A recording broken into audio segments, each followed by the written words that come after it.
The Rangers have come out of nowhere to get right back in this playoff race, and that AL West is going to come down to the wire. It's going to be awesome. A lot of good ball games coming up. Today, I like over the total here with the Rangers and the Oakland A's, and what should be a pretty high-scoring affair. Let's go ahead and let's break it down. You got odds makers coming out with this number around 8, and it's kind of settled about there. Hasn't moved too much. I think that's a little bit too low. I like for both these teams to go ahead, knock these two guys around just a little bit. And let's go and let's talk about him. For the Rangers, you got Colby Lewis, who's having a pretty solid year. And against the A's, he's been great. He comes in, 4.41 ERA, 1.21 whip, 131 strikeouts, 16-8 record. You know what you're going to get with him. A guy he's not going to blow you away with the hard stuff. Kind of picks his spots, hits the corners, gets groundouts, gets flyouts. And he's pitched really well against the A's with an ERA of about around 1.3 in 27 innings and a whip under 1. He just pitched against them a couple weeks ago. And in a scoreless affair, he allowed 0 earned runs against the A's. He pitched great, so hats off to him there. But I like the fact that the A's just saw him a couple weeks ago. Plus, I think they're due against Colby Lewis. I mean, it's Colby Lewis. You know, he's not Kershaw. He's not Greinke. You know, he's not Arrieta. I think Oakland's going to get to him today. They're at home. They hit a little bit better at home. I think they're going to put up a few runs against him. For the A's, you got Felix Doubront.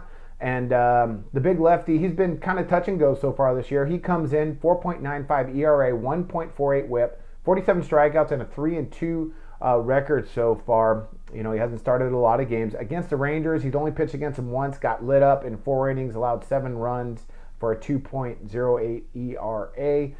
And I look for Texas to go ahead and knock him around a little bit again today. You know, Oakland's not really a hitter-friendly ballpark. But I like for both these teams to go ahead and do some damage against these starting pitchers.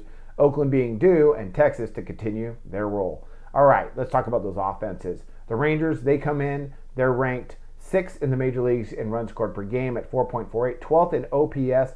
They're 11th. They hit 255 as a team, and they got some guys that can flat out hit. They're a good offensive team. They've really hit well in the second half. I expect them to continue that trend today.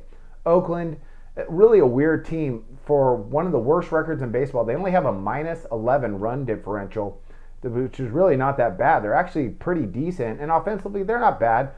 They rank 16th in runs scored per game at 4.26, 24th in OPS at 707, 16th in batting average at 252. Now, you would think them being dead last in the AL West, that their averages would be worse, but they're actually a middle-tiered offensive team, and they actually got some guys that can pitch. They just had a really quirky season.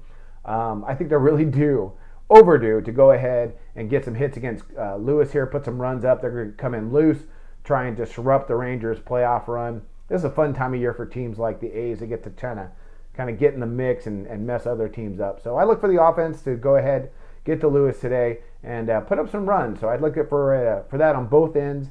And I like over the total here. So that's going to be my over the total play in Major League Baseball today, over the 8, Rangers and A's. And I wish you luck on your plays of the day.